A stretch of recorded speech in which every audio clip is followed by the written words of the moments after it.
All right, welcome to Wealth Cartel, where hindsight's a motherfucker. Our mission is to stop people saying, I wish I had a listen, and to help people capitalize on everyone else's mistakes before making them themselves. In summary, our tagline says it all: turn our hindsight into your foresight. So we're just a couple of lads from the West and the Central Coast who grew up without really any wealth around us and used it to motivate us to make something of ourselves. Along the way, mainly as we matured, we did a lot of things right, but more importantly, we made a lot of mistakes. A lot of mistakes that could have been avoided by not being know-it-alls and actually listening to what others had told us instead of thinking, no, not me. So my name's Akko. I'm a small business owner with a bunch of franchises called Pen on Picasso at the moment, with large plans of building a large business portfolio. I'm Kingy. I'm a financial advisor looking to break the mold on what good advice should look like and start teaching people how to enjoy life to the fullest while also planning for tomorrow out of my business, 3 Kings Wealth Management. Down here at Bella Vista Hotel, guys. Bella Vista Hotel has got a podcast room set up here for everyone to use. It's a great spot, good little setup for us. Nice little backdrop as well, if anyone's seen the backdrop. So, yeah, if it looks familiar to you guys, this is Bella Vista Hotel. Get down. Get down here. It's got great food, great drinks, great cocktails, a good little atmosphere, not just for the podcast. They come down for the podcast or come down for a feed and check the guys out. Thanks for supporting us. Thanks, guys. Enjoy the episode. All right, guys, welcome to Wealth Cartel episode 15. We've got the amazing Danielle Hayes, who's a professional MMA fighter in Australia now, out of the UK, fighting, and she's not fighting out everywhere. She's a freelancer. We found out she has a team of people that she floats around with, which I think is pretty cool. She's the owner of Alternate Fitness, which is a fitness company that's hers, and her goal is to empower women through martial arts and fitness. So, Dani, welcome to the podcast. Thanks for coming on. Thank you for having me, guys. Thank you. No, we're excited about this one. How have you been today? I'm pretty well. It's a nice morning. I'm here chatting to you guys. How much better could it be? Yeah, good. That's right. That's the answer we like to hear. Anyone else comes on the podcast, that's what you got to be. I love the most that Dani was supposed to come into the studio. To be on the low key, Dan and I actually like it better when we're not in the studio because it's more. Oh, yeah? Don't say that online. Don't. Yeah, honestly, I want to cut that. It's heaps. Like we do. It's better because we can get more work done. It's heaps more fun in the studio, but it's heaps more fun. It's heaps more fun. But I do like the fact that we found a way around. In the email, Dani said she had some issues with the car, and she said. I'll make it there. I'll still get away there. And I was like, nah, don't be silly. Just get on. We would have sent a Wealth Cartel Uber. How funny is it? These female MMA fighters, out of everyone we have on, males, I'll tell you what, boys, pick your shit up because the males, one little thing happens and they reschedule. These females, they don't even reschedule. They don't call nothing. You know what? But it's a common trait. Danny, is it Dani, Danielle, Dan? What do you like? Danny's fine, yeah. Danny's good, all right. It's a common trait that we're finding amongst the girls in the MMA world, mainly girls in general. I think it's athletes. No, we'll look at Alexander McNally and everything. You know what I mean? They just make. Well, same shit. That's right. Yeah, I think it's just chicks just go. If I'm committed, I'm doing it. If I've said I'm doing it. So Janae Harding punched her own tooth out in the morning and then showed up that afternoon. Yeah, I know. I saw her the next day. Actually, I think I saw that day. She was like, oh, I just got my tooth done. And I'm like, what did you do? I was like thinking, she probably got elbowed a knee or something. She goes, nah. I was just holding a resistance band and bang, smacked herself in the face. Yeah, so she showed up. We had one of the other girls, Alex McNally. She was like off on some family holiday in Byron Bay and stopped on the side of the road for an hour and drove an hour out of the way to find service. And then we've got you, who's we would have picked you up. Don't worry, I would have sent Ryan. Long story short, women are heaps better at turning up. Women are heaps better than men. They are. Definitely. I know that from coaching them as well. Like girls just get shit done, and guys just especially MMA guys, they're a little bit messy, a little bit all over the shop, a little bit. I think that's just men in general. That's it. Well, some men, not in general. Can't tarnish, but yeah, most men. Well, all right, Dani. So let's we're giving you a little bit of an intro, but we want you to intro yourself. Tell us a bit about who you are, where you're from, what life was like growing up, and how you got to where you are now. Cool. Yeah. So I'm 31 years old now. I've been fighting martial arts. I started fighting Muay Thai when I was 15, and that was back in the UK. I lived in a really small, sleepy town. And one of my friends said, "I'll come to this fitness class." I was like punching, kicking. I was like, "Yeah, right." So I went along, and just for fun, really. And I was always really sporty. I was quite a tomboy as a kid. So I immediately was like, "Yeah, 100%, let's go do that, have some fun." And then within like a year of learning Muay Thai, I then had my first fight. And that was, 15 years old, pretty scary. I went against like, I think an 18-year-old like woman with tats. Yeah, and it was... So this is 15 years ago when like, to me, Muay Thai and Lethwei are the baddest stand-up martial arts out there. Like, if you're going to land a core stand-up, that's where it comes from. And 15, 16 years ago, 15-year-old woman, that's badass. Yeah, that's especially the only women fighting. No one was doing that. Badass fighters, like people that could fight. That's it, and that's the thing with me is like, as from a young age, I knew that I wanted to do something really different, and it was kind of like my little thing, my thing away from my friends and my family, and it was like my little project, that I was working on. And I would say that I was a kid that kind of needed some direction or needed some focus. And it really helped me to focus and just sort of like tune into something that was not home or not school or not friends. And I remember... it's your escape, Nelly. Yeah, it was my escape. And even though at the beginning it was just like more fitness orientated, it was just like, I felt like I always wanted to be older than what I was, and I always wanted to do something really special, and I wanted to be somebody, and I knew that from a really young age. So Muay Thai, and people used to say to me, "Oh, what do you do?" And I'm like, I fight Muay Thai, and they all did like this. They all loved to do that kung fu thing, and I'm like, "No, it's not that." What'd you come back with? Just like this? Like did you just bounce on the front toe for just tongue post it? Exactly, I should have. No, so I would always be a little bit like, "No, you don't understand. It's like it's so much cooler than that." And yeah, you pretty much say nicely, "I'll smoke those kung fu." Is that what you say? Yeah, exactly. I was like, what's that shit? It's crazy too, hey? Like when you're looking at, we spoke to Charles about this. Charles Joyner, he was saying a lot of people in the world, like they love MMA, and then they bitch and complain about people getting taken down and wrestled. And Charles was like, if you don't like watching wrestling, go watch Muay Thai. Like, what the fuck are you? You know what I mean? Like, what? There's all these people that like call themselves MMA enthusiasts, and then they complain about people wrestling and ground and pound. They're like, stand them up, and he's like, well, come fucking watch people kick each other. Yeah, they just want to see knockouts. They just want to see. They just want to see people sleeping. Yeah. Oh, it doesn't help when you got the Contender Series and Dana's like, if you don't finish him, I don't want you. I know, like, pressure on. Hey, yeah, he's full on. He's like, I don't know. I feel like over the years, Dana White's gotten really harsh with like. I think he's getting bored. Yes. I think he has to be as well, but that's why the business is so successful. Yeah. He is harsh. He's very cutthroat, but at the end of the day, if you weren't, you'd have stragglers, and you just wouldn't have. Like that's that is at right now when you look at it, you look at their top guys and all of them. Like don't get me wrong, Bellator's starting to fly, but when you really look at like the top echelon, the top 3 or 4, those dudes, they're the best, anywhere. 100%. And I think that's got a lot to do with him being so cutthroat because I mean you see, like Chelsea went yesterday, like she's a freak, you know what I mean? And then you sort of watch like what a ground and pound girl done. It's cutthroat, man. It's hard. Like she's a weapon. They're going to be in trouble with this Ali Act coming in. They're in trouble with the Ali Act coming in now. So what's that? So where they have to change their percentage of money the company makes to pay the fighters. That's happening. Yeah, it's been like with Biden coming in, it's all going to get approved. Like Mark Hunt, it's part of what Mark Hunt's suing him for as well. Yeah, I know that, but is that you reckon they'll bring that in, or you reckon that's pretty much like a guarantee?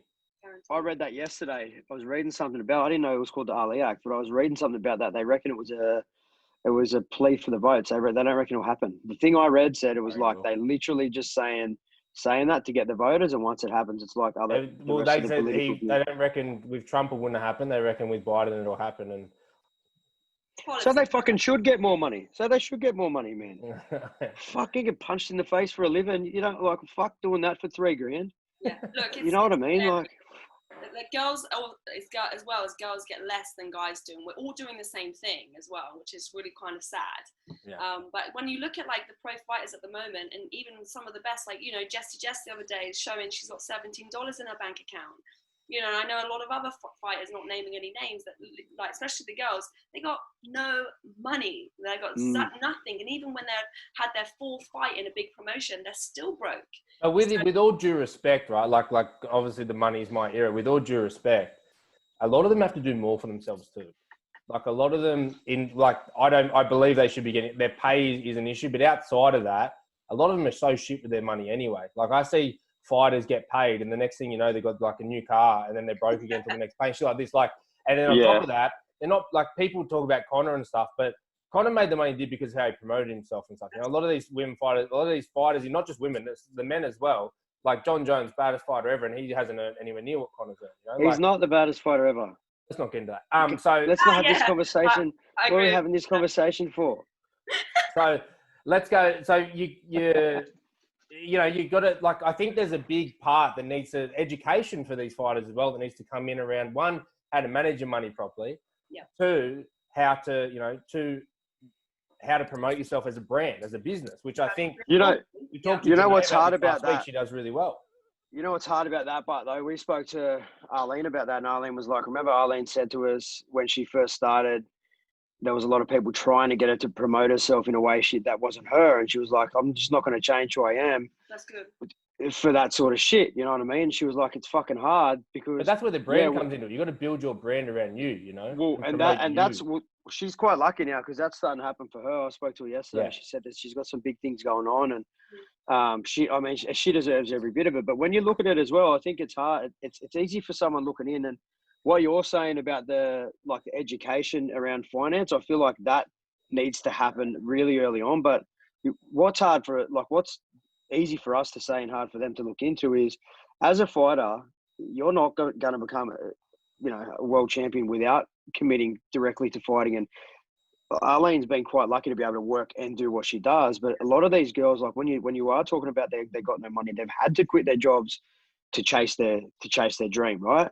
And then there is very little opportunity. That's all starting to change, hopefully. But for the last 10 years, it's been near impossible to make a fucking an actual living off just fighting people for women. You just do it for a passion. You just do it for the love of it, and it's more of a hobby than anything. It's not your job. And now it's starting to change slowly, but even then, it's sad. You know, I look at where women are at the moment, and I admire like where they're at, but then I look at their pay and I go, is that it?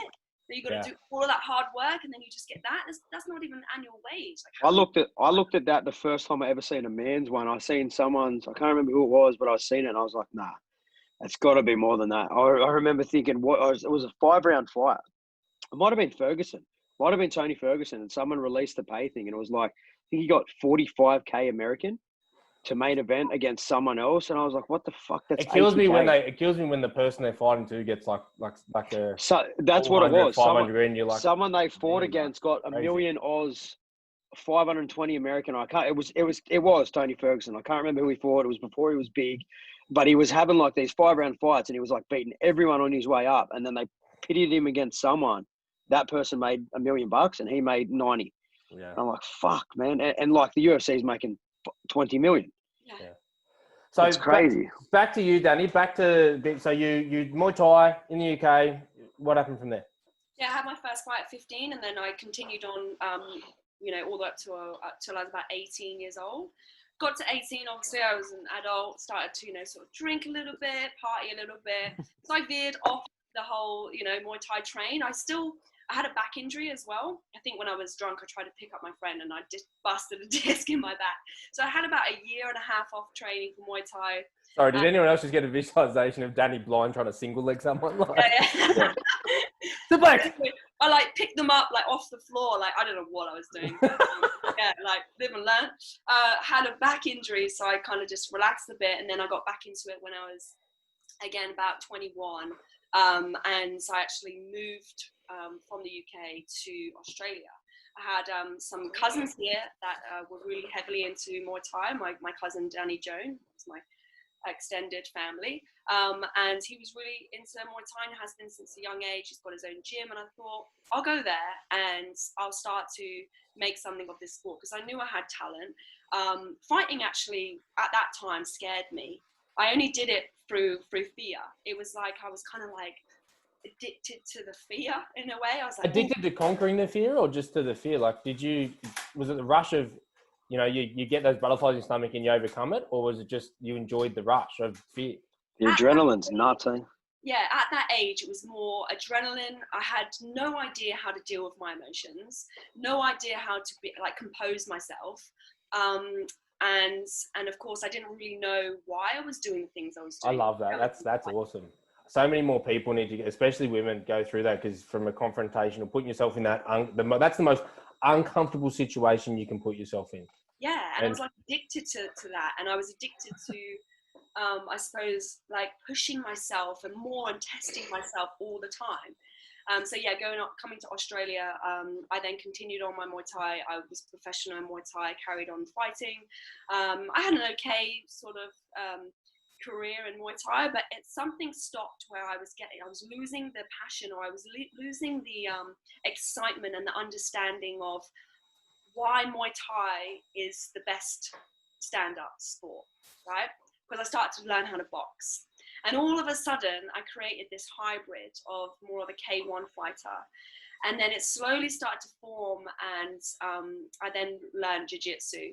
And I never thought when I was a young girl that I wanted to do anything but Muay Thai. That was like the best thing for me. And anyone spoke to me about anything else, I was like, nah, fuck that. That's crap. You just got to do Muay Thai. It's the best thing.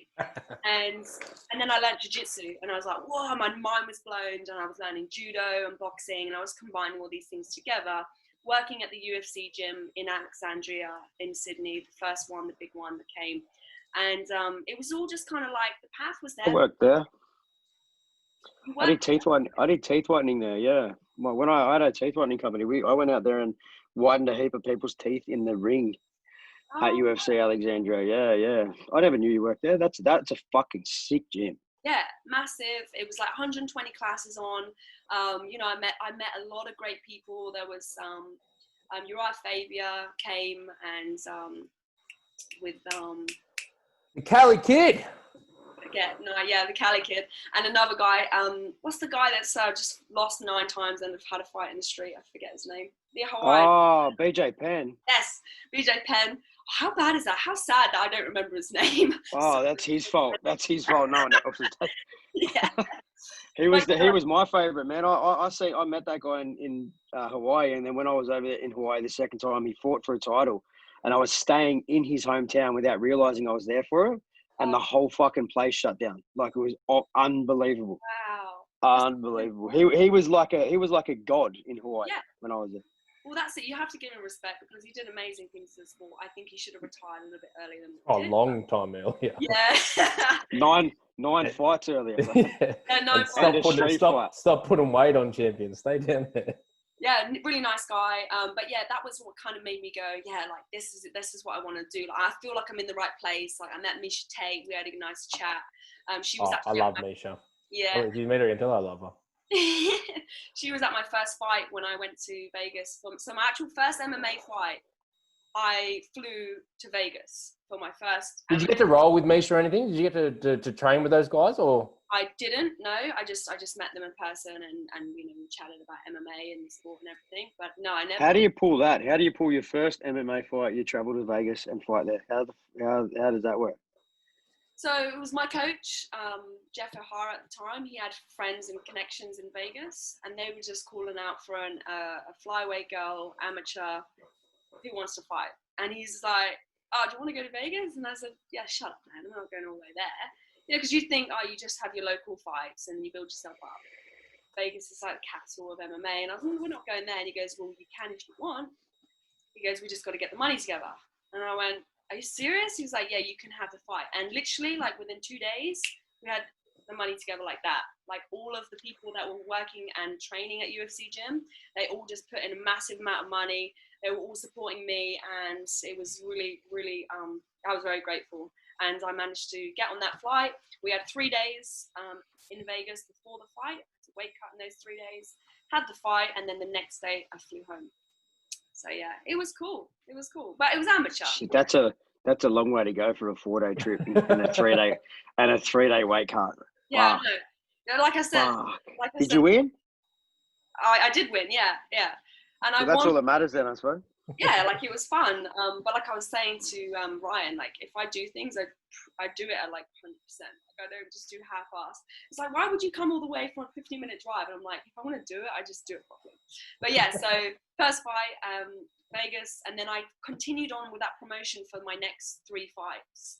And I got a little carrot waved and was like, oh, you know, if you fight this girl, then you could be going into Invicta. So Invicta is the girls promotion. So you're basically fighting for a contract with Invicta. I had the fight. I won the fight. Didn't get the contract. It was just like, again, a little carrot dangled. But, you know, like all of these things were, I didn't really care that much. It was just, I'm just glad that I got to go to Vegas. I then trained in different places in Vegas and different, you know, I went to Syndicate and I went to Extreme. And it was cool. It was a great experience. I went there 4 times and fought 4 times. And yeah, that was my amateur career. That's amazing. Like I thought amateur you'd just be local. So do I. Yeah. But you can be So wherever. do I. If you choose it, then you can do it. You know, like if I want to go to Jamaica and fight, I can. There's like, you've got a lot of like, when I was younger, we had a lot of dudes that used to do like the local cards at St. Mary's Band Club and that. Yeah.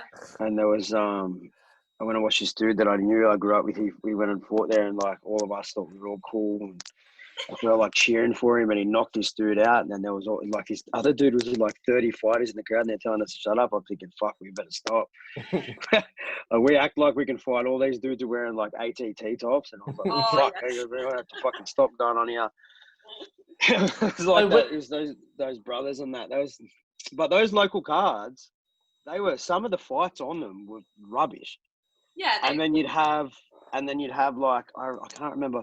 Oh, there was a fight with it was at Luna Park Big Top, and there was like 3 poxy fights, and then Hector Lombard was the main, and we're like, what the fuck is?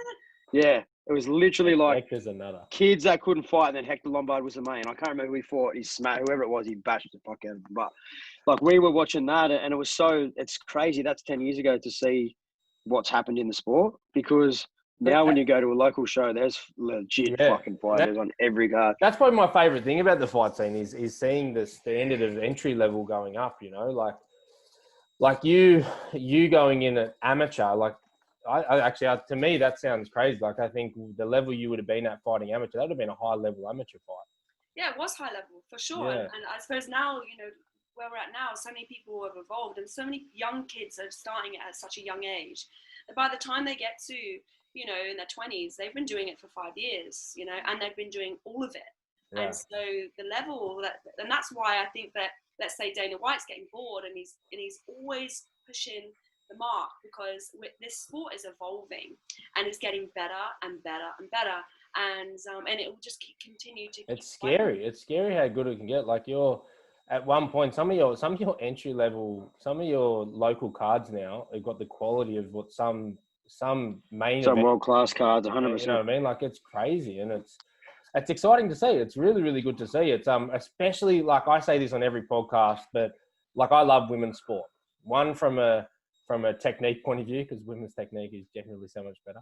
But 2, just from an evolving perspective, like the curve of women's sport, even though they're still lacking, like the money and everything's still behind, the growth curve is going to be so fast. And MMA is probably, in my opinion, one of the best ones to watch that happen, because it was only a few years ago that your world champion female MMA fighter couldn't fight stand up. Like, yeah, I don't even think that's just an opinion. And now I think that's got to be proven. Like that curve, we speak about that so often, but like originally when we first started talking, I think it was opinion based. But I looked into it a little bit. I'm sure you have too, right? Like it's the fastest growing anything at the moment. Like you look like your last fight was against Chelsea. Yeah, yes. That's and yeah, that like was a little while ago, but that alone, like on a local card, like that's an elite level fight. Like 5 years ago, that's a 5 years ago, that's a 5 years ago, that's a main in Vegas. 100%. Yeah, I know what you're 100%. saying. Even though I look back on that fight, and I actually watched it yesterday, a clip of it. I always watch it in silence because I can actually see what I'm doing. rather than listening to the commentator and going, oh my God, Chelsea's legs. Like, I'm just like, shut the fuck up, man. I'm trying to, you know, like, this is a fight. This is not. I love watching fights in silence too, by the way. I hate the commentary sometimes. Like, oh, it's just yuck. I was just like, come on, man. Like, too much. But yeah, I was watching it, and obviously I cringe at so many things. But and I'm happy to say this. Like, I don't know why the fuck I was wrestling her, because I didn't know how to fucking wrestle. You know, like, I actually at that point. Either did she. Neither did she, and we were both at this same, like, just like that, ding. Like, neither of us had much going on. But I think that's a great thing from, like, because your Muay Thai, you like her Muay Thai is elite, your Muay Thai is elite, yeah. And you're probably both like, it's gonna be like clashing two swords together, you know. Yeah, I think we both played it safe and was like, let's not get knocked out with a head kick, because that would just like demoralize us, you know. So it was like, let's just do something different. And I think I'm friends with Chelsea, so I know her quite well. But I think if we had to fight again, we'd probably stand up, because we and just throw them. Yeah, we showed a little bit more sort of like, you know, technique, and it would have been a lot closer fight, I think, if I'd stayed standing instead of just like trying to wrestle and take it down, which I didn't know how to do. But now I've gone away from that fight, and I've gone, right, I need to know exactly what to do. I don't need to have any grey areas in my mind. I need to know priority 1, 2, 3. Yeah. And now if I go back, people that speak to me now, like, if you had that fight again, my God, like, you know, it would be so different, because I've gone and I've learned what I needed to learn. And I'm not, I mean, look, I had my moments of sadness about that fight, because I do believe that I could have performed better, and I do believe that I could have won. But, you know, you have to just go, right, well, you did what you did, you didn't perform, and you've got to get better. So now my wrestling is on point, and I can definitely say that I'm a completely different fighter to that person then. You might have to have that conversation with her after yesterday. You might have to ring her up and... Oh, I think she knows. She knows. I spoke to Jake yesterday. And he said, mate, she didn't look like herself at all out there. You know? No, she didn't. She wasn't putting combinations together. I think that, you know, at the end of the day, the pressure. Big stage. She came out this morning. That's what she said. She said it was just. I read it. Yeah, I read it this morning. It was quite actually. It was actually pretty humble what she said. I think that's the best part about it for me. You get to watch people like that, and you get to see, like, it's heartbreak in front of the whole world, which is fucking sad to see. But at the same time, she's 22, man. Yeah. She's 20. Like, I only learned that off her post. I'm like, fuck. I'm sure she's been around for fucking ever. Like, she has, but she just started when she was like 11. And I'm like 10 years older now. When I think about when I fought, I was like, when I had my first fight, you were 5. That makes me feel really freaked out, you know. But yeah, like you never know what's going on in people's minds. You don't know what's happening, you know, in the back. There's only people see what's when they walk out those doors and into the cage. But like for me with the fight with Chelsea, I had the worst fight camp. You can't blame things, but I had the worst fight camp, and I wasn't prepared for it.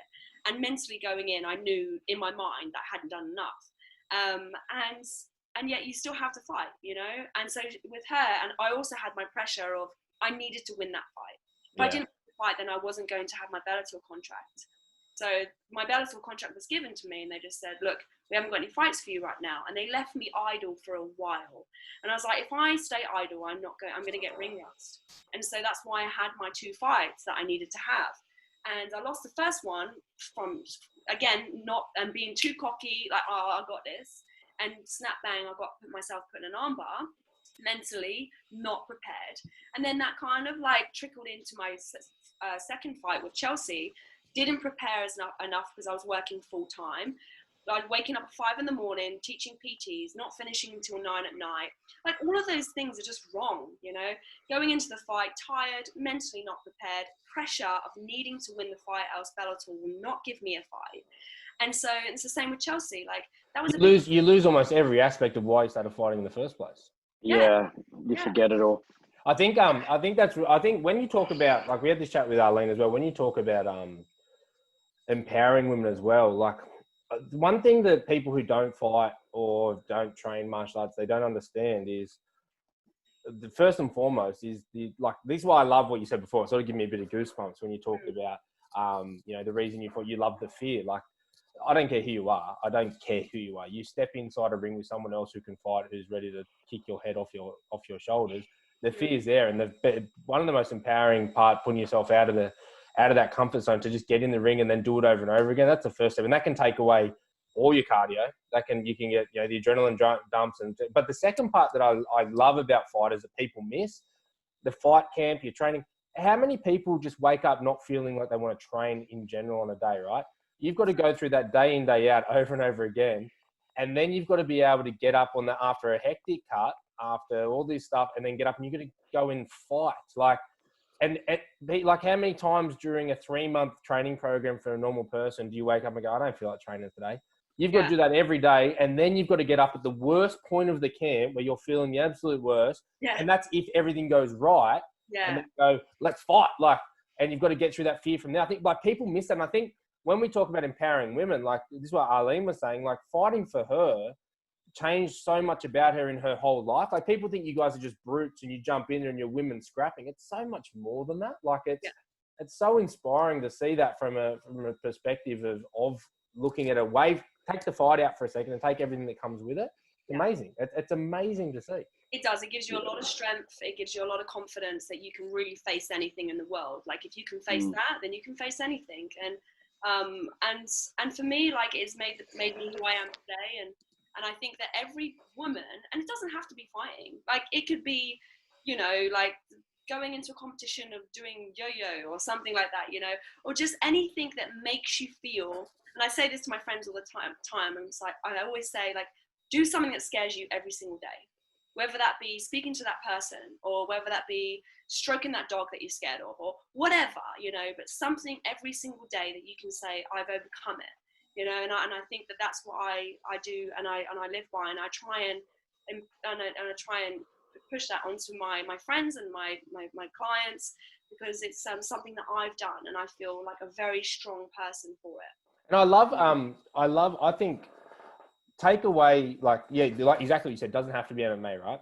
But I think, actually, this is a great plug for you. I think with the strength, I think some of women's, the biggest thing about facing everything for men and women, that you face something every day that scares you, is building that, being confronted with something and getting through it, right? Pushing through the adversity.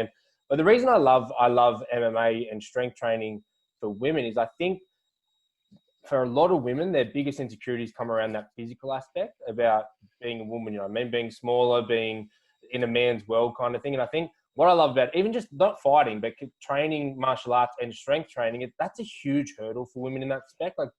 If you can generate the confidence from that, you do that. That's probably the hardest thing for a female to do, is to get themselves into a violent situation or a physical situation or something where you got to lift big weights or your resistance training. I think that's I think how that would empower women across the rest of their life, being that's probably a huge part of most women's life that they struggle with the most. Yeah. I think that is. I think what it is too is when you're looking at it now, and we've managed to find, even the footy the other night, I watched the New South Wales Queensland State of Origin. The quality of footy was really good, and people watch it. So that was sold out. That was the first ever sold out women's rugby league game. It was 45,000 in the crowd, which is massive, right? But what it does is not only does it empower them, it empowers all the other girls too that are when we were kids and when we were younger and it was impossible for us to do this as athletically, we couldn't do this as a sport. Now they're filling stadiums. Now there's 45,000 people going to sit on seats to watch just women play. It wasn't like it was the opener to the other state of origin. It was just them. Yeah. And they sat 45,000 people in the seats, and then you're looking at people even as far as politics and women in politics. The world really is a better place now because of what's going on. We're getting there. It's still too slow. It's on its way, bro. It's on its way. But that's what I love about the UFC with the female division as well. How they took away the women. They took away it being a women. So they, instead of being bantamweight, just women, just men. They had a women's bantamweight and stuff. It was just they changed it just to the bantamweight same division. You know what I mean? It wasn't. Right. Yeah. I really I liked how they did that.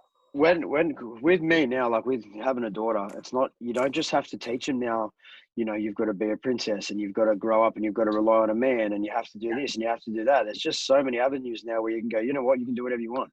Yeah. And 10 years ago, you couldn't do that. You couldn't say that to someone because, not that it wasn't even socially accepted, it just wasn't a thing. It was always harder for a woman to be professionally you know, set. Like it's harder to be a CEO to be 100%, but it's getting there. It's moving. But I love probably the most is how 5 years ago I think it was very women. You need to be you need to be power. You know, I love now where we're getting is do what you want. That's more. This is the thing that I do what you want, right? So this is how I look at it. It's like I think there's always going to be a divide of men are always going to be stronger than women. Period. It's facts. Okay, it's science. And I don't like this whole no, but we can be stronger. And there's a lot of women out there like, you know, really hitting hard of like fuck men basically. And I'm not about that. Like I'm always, when I speak to my girls about self-defense, I'm like, if a guy bear hugs you, you're fucked. Like, you know what I'm saying? Like there's nothing that you can do. There's no muck dojo technique that's going to help you get out of that. Like, but the main thing is how do you prevent yourself from being there in the first place? You know what I'm saying? So, and for me, I'm definitely that person that I love having a man that is very manly, and I like getting him to open the jam jar for me. You know, even though I can do it myself. Can you open the jam jar for me, babe? You know what I mean? Like, I ring Arlene and ask Arlene to open my jam jar. Okay, I'll ask Arlene next time. So does Dion too. I'll ring Dion and tell him, listen, does Arlene open your jam jar? Where I'm mates with Arlene's partner. That's how I know her. Yeah. They seem like a lovely couple. I've not really met him, but yeah. He's a good dude, man. He's one of the most. Yeah, he's a solid dude, and they're a power couple in my opinion. Like they're what you strive to be. I feel like just the support that they give each other is crazy. Yeah. I love it. And Arlene's got this strength and this power and she motivates all of us women in Sydney and Australia and the world. But yet she still has that man, and you can see that, you know, she's still got that femininity in her, and that's what I am. You know, I still am feminine, but I choose to do these things because that's just what I like. You know, I want to do what the man's doing. It's just, I mean, my boyfriend's a wrestler. He's not MMA, but he understands what I go through, which is great. Yeah. But it's not that I want to do what the men are doing. Like, oh, we should be able to do what the men are doing. It's just, just do what you want. It doesn't matter who's doing it. If you want to do it, do it. I love that. See, I left the army 5-6 years ago in the era where, that's why I said 5 years ago, where there was this big push for women to do what men do. And I hated that because I was like, there's a lot of things women do that I appreciate that I don't want to do. You know what I mean? Like, I don't want to give birth to kids. Fucking can't do it. Yeah, you can have that one, man. Like, but hey, give us two secs. I've got to get a charger. This phone's going to die. Yeah, it's all right, 50%. It's not going to work all the time. So I'm working with. Yeah, I can still hear you, Derek. I know. I saw he was a bit fidgety. But yeah, I talk about that all the time. Like because when I left the army, I'll probably cut this part in there. But when I left the army, it was that women, you know, they were women getting into infantry, right? I was infantry, right, which is on the front line, and all the women I knew that were good at, they didn't want to do that because like women aren't built to carry 60 kilos. Men aren't built to carry 60 kilos for 20 kilometers. Like we didn't want to do the job, but physically we're good, and that's what you had a lot of those full-on feminists saying, oh, but why? I said, if you want to do it, you can, right? If you want to, but I don't know. The only people that were doing it were the ones trying to prove a point. And like my big thing where I want everything to move to everyone, just do what you want to do. You know, what makes you happy, do it. If you're good at it and you want to do it, go for it, you know? If it's not fulfilling, don't just do it because of some sort of emotion, you know, like, oh, you know, let's just empower women to do all the things that men can do and we're better. Yeah. It's not about that. It's just about ensuring, like, there are options for you, and there is no sort of like tarnishing anymore. Like, oh, you need to be a woman, you stay at home, look after the kids, you're doing the ironing and you cook. It doesn't have to be like that. You can have a much more than that in your life. 100%. I think, and that's what I love about the MMA female stuff as well, is especially training, right? That's probably one of the most male things that would have been considered, right? That violent aspect. And very primal, yeah. Yeah, very primal. And allowing women to get in there and without having to fight and be violent, getting in there and training and stuff, I think it's so empowering, man. Like, it's just allowing them to get in there and try it out. And so it's funny because so many are good at it. Like, yeah, there are so many because we're very, I think that we're very focused on learning the small detail. Women are better at learning the small detail. Don't get me wrong, there's some freak guys out there, you know, but women, like, even if they're like terrible, they'll learn quicker than the guy that was terrible, you know? Yeah, that's what one of my mates is a boxing coach at Bondi Boxing Club, and he says a lot of, like, he's sort of like PT to a lot of these famous Instagram models and that now. And he's, instead of getting, hey? Pablo?